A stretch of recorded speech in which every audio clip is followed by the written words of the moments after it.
السلام علیکم ورحمۃ اللہ وبرکاتہ نحمد و نصلی علی رسولہ الکریم اما بعد فاعوذ باللہ من الشیطان الرجیم بسم اللہ الرحمن الرحیم رب اشرح لی صدری ویسر لی امری واحلل عقدۃ من لسانی یفقہوا قولی اللہم اہد قلبی وسدد لسانی واسلل سخیمۃ قلبی الہی آمین۔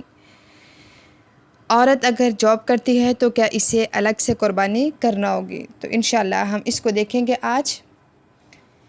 بات اس میں سب سے پہلے یہ آتی ہے، ایک خاندان کی طرف سے ایک قربانی کافی ہے۔ نبی کریم صلی اللہ علیہ وسلم جو قربانی کرتے تھے وہ ان کے گھر والوں کی طرف سے بھی ہوتی تھی،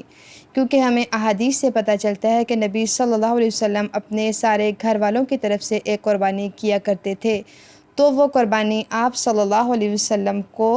آپ صلی اللہ علیہ وسلم کے گھر والوں کی طرف سے کفایت کرتی تھی۔ کوئی ایسا مسئلہ نہیں کہ ایک قربانی ایک گھر کی طرف سے ہے۔ عطا بن یسار کہتے ہیں کہ میں نے سیدنا ابو ایوب انصاری سے پوچھا کہ نبی صلی اللہ علیہ وسلم کے زمانے میں قربانی کیسے ہوتی تھی؟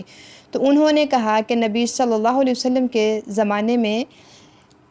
اپنے گھر والوں کی طرف سے قربانی کرتا تھا، وہی کافی ہوتی تھی، سارے اسی کو کھاتے اور کھلاتے۔ پھر کیا ہوا، لوگوں میں فخر و ریا آ گیا، تو لوگ کیا کرنے لگے، فخر و ریا کی وجہ سے الگ الگ قربانیاں کرنے لگ گئے۔ معاملہ یہ ہوا جیسے آپ دیکھتے ہو، تو انہوں نے اسے فرضیت کی نسبت کیا سمجھا کہ لوگ فخر و ریا کی وجہ سے کرتے ہیں۔ تو صحابہ اکرام کے عمل سے بھی ہمیں یہ پتہ چلتا ہے کہ قربانی ایک گھر کی طرف سے ایک ہی کافی ہے۔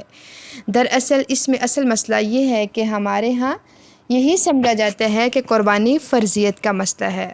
اصل مسئلہ یہ ہے کہ یہ فرضیت کا مسئلہ نہیں ہے، یہ شوق کا مسئلہ ہے۔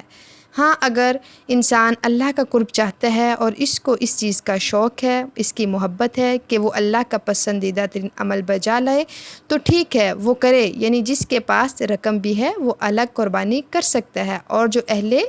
بیت ہیں جو خاندان کا بڑا ہے وہ ساروں کی طرف سے بھی الگ الگ قربانی کر سکتا ہے، اور وہ خود اپنی طرف سے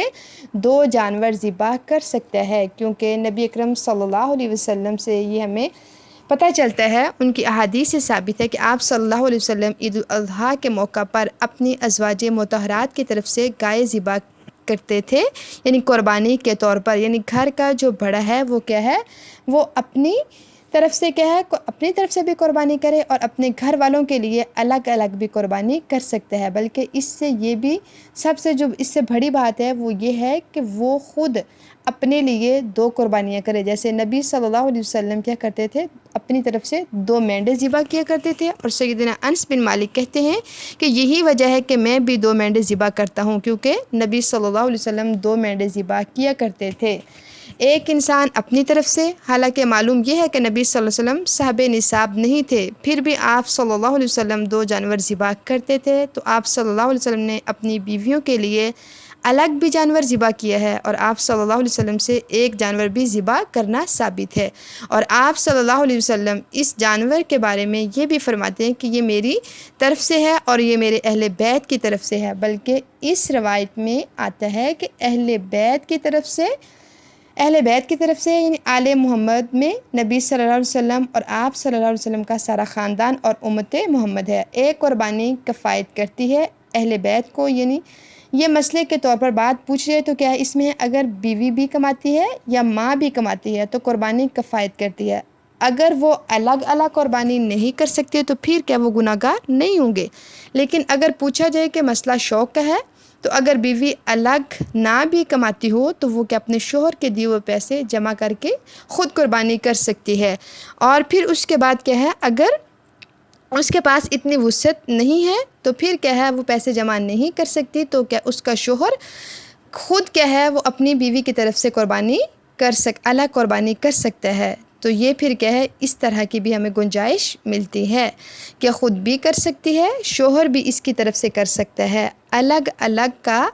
کیا ہے، الگ الگ کا ہر فرد، ہر گھر کا کیا ہے، اپنی الگ قربانی بھی کر سکتا ہے، اور خاندان کا جو بڑا ہے، سربراہ ہے، وہ بھی کیا ہے، ان سب کی طرف سے الگ الگ قربانی کر سکتا ہے۔ اب پھر یہاں پہ کیا ہے، جو مسئلہ آتا ہے وہ اجر و ثواب کا ہے، فرضیت کا مسئلہ یہاں پہ نہیں ہے، کیونکہ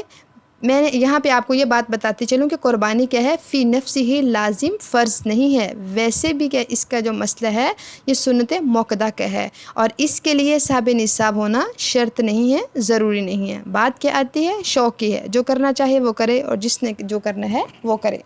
وآخر دعوانا ان الحمد للہ رب العالمین۔ السلام علیکم ورحمۃ اللہ وبرکاتہ۔